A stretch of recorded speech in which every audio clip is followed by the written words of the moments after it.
कभी कभी ऐसी घटनाएं घट जाती हैं जिन पर विश्वास करना मुश्किल ही नहीं नामुमकिन सा लगने लगता है। आज से 66 साल पहले कुछ ऐसी ही घटना जापान के एक एयरपोर्ट पर घटी थी, जो आज भी एक अनसुलझी पहेली की तरह है। दरअसल यहां एक रहस्यमय शख्स आ गया था जो खुद को एक ऐसे देश का नागरिक बता रहा था जो असल में धरती पर कहीं है ही नहीं। इतना ही नहीं, एक बंद कमरे से वो अचानक गायब भी हो गया था, जिसके बाद वो कभी नहीं दिखा। यह घटना जुलाई 1950 की है। दोपहर के 12 बज रहे थे।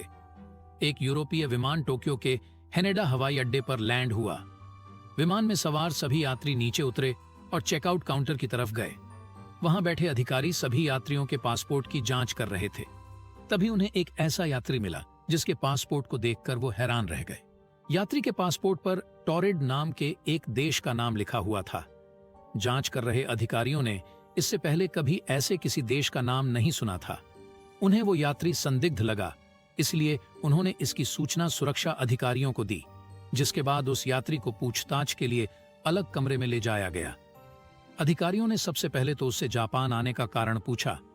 इस पर उसने बताया कि वह एक कारोबारी है और बिजनेस के सिलसिले में ही यहां आया है। सुरक्षा अधिकारियों ने उस रहस्यमय यात्री के पासपोर्ट की जांच की, जिस पर उसके देश का नाम टॉरेड लिखा था।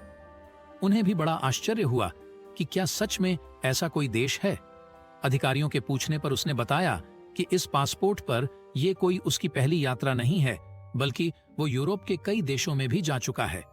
अधिकारियों को भी उसकी बातें सुनकर बड़ा आश्चर्य हुआ, क्योंकि उसके पासपोर्ट पर अन्य देशों के जो मुहर लगे थे वो बिल्कुल असली थे। फिर भी वो इस बात को मानने को कतई तैयार नहीं थे कि जिस देश से वह यात्री आया है, असल में वो धरती पर कहीं है। सुरक्षा अधिकारियों ने यह जानने के लिए कि टॉरेड आखिर धरती पर है कहां, उस यात्री को दुनिया का मैप दिखाया और पूछा कि उसका देश कहां है।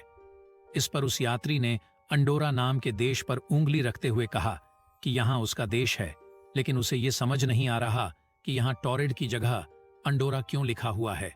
यह सुनकर अधिकारी और भी ज्यादा हैरान हो गए कि आखिर ये शख्स खुद को एक काल्पनिक देश का क्यों बता रहा है, लेकिन उसके पासपोर्ट, वीजा और अन्य दस्तावेजों को देखकर लग रहा था कि वो सच बोल रहा है।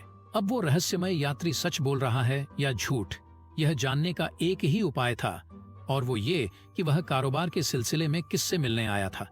अधिकारियों के पूछने पर उसने उस कंपनी का नाम बताया जहां उसे जाना था, साथ ही उस होटल के बारे में भी बताया जहां उसे ठहरना था। इसके बाद अधिकारियों ने उस कंपनी और होटल से संपर्क किया, लेकिन उन्होंने ऐसे किसी भी व्यक्ति को पहचानने से इनकार कर दिया।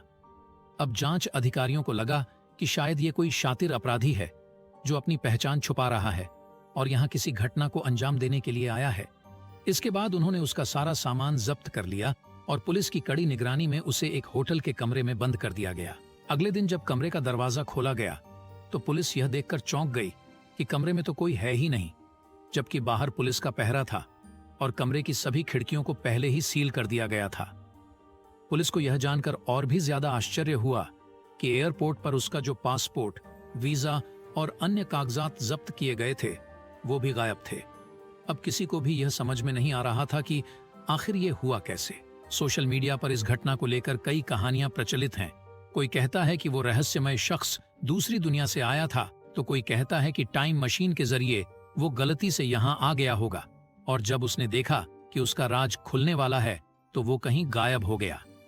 अब यह सच है या झूठ, ये तो कोई नहीं जानता, लेकिन इस रहस्यमय घटना पर कई किताबें जरूर लिखी जा चुकी हैं, जिनमें से एक है डायरेक्टरी ऑन पॉसिबिलिटीज।